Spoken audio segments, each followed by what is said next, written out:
Hey, good morning, guys. This is Steven, youth pastor.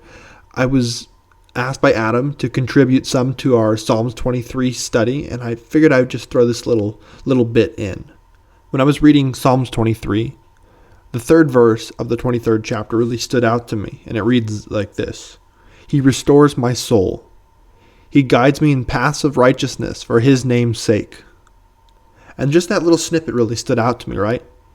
Why would God guide us into paths of righteousness? Why would he help us to live righteous lives?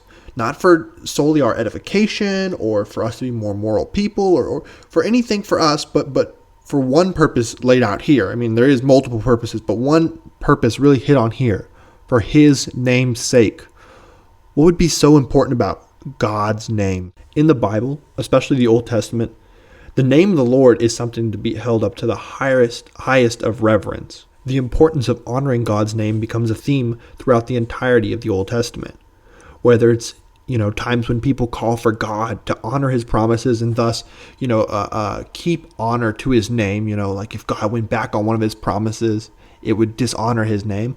Or the many times when Israel's behavior and turning from God not only upsets God because they're, sinking into sin and breaking his covenant, but also brings dishonor to his name and brings dishonor to God among the nations. The importance of honoring God's name is so important in the Bible that it even makes it into one of the 10 commandments. I would say one of the most misunderstood of the 10 commandments, which is the third commandment, is often translated to something along the lines of, "You shall not take the name of the Lord your God in vain, for the Lord will not uphold him guiltless who takes his name in vain." A quick look into the Hebrew through one of my favorite biblical resources I would suggest to everyone, it's called Blue Letter Bible, shows that the word that they use, to do not, bear the name of the Lord is nasa, right? And this word, you see it throughout the Bible, and it's the word to bear or to carry. And the idea here is not simply to just say the word, the name of the Lord and not mean it, or something like we often understand it to be. It's much more than that. It means to not take on the name of the Lord, say, I am a servant, I am a follower, I am in the family of God, but to then not live up to that, to treat it as if it's, vanity, as if it's nothing to you, that it has no value. And that's the other word, shav. So the name of the Lord, don't take it in vain, or don't treat this new burden that you take on as someone who follows God, as a nation, like Israel is following God. Do not take on this responsibility in shav. Don't take it on as if it means nothing to you. Do not disgrace the name of the Lord. So what does taking a name in vain look like outside of a biblical context?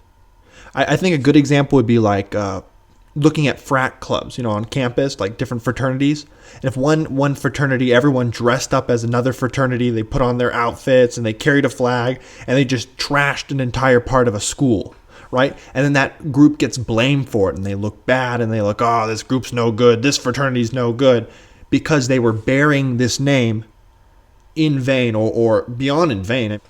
The fraternity that actually did all the damage had no value for the reputation of the other fraternity. In this case, they even meant it maliciously. They wanted to make them look bad. Well, in the same way, when Israel would not follow God's commandments, a couple things would happen.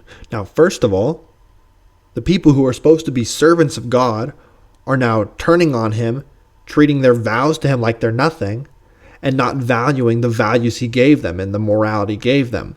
Not to mention, they would turn to idols, showing and signaling to the world that they believed that their own God was not enough for them. They didn't value their relationship with him.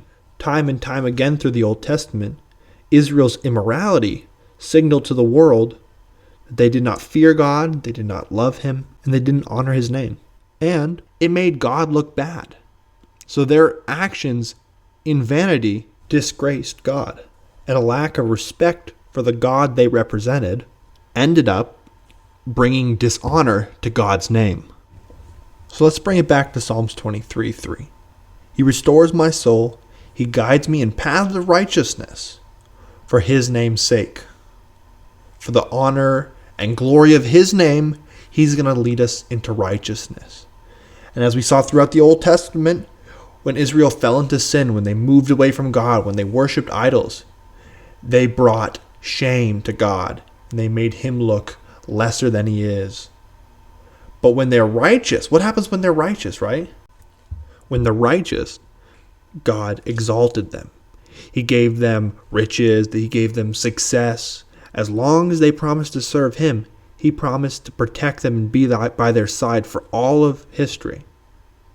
This was the great tug and pull throughout the Old Testament, is the Israelites would fall away from God and God's blessing would be lifted from them. But when they were following him, when they were honoring his name, they would be blessed.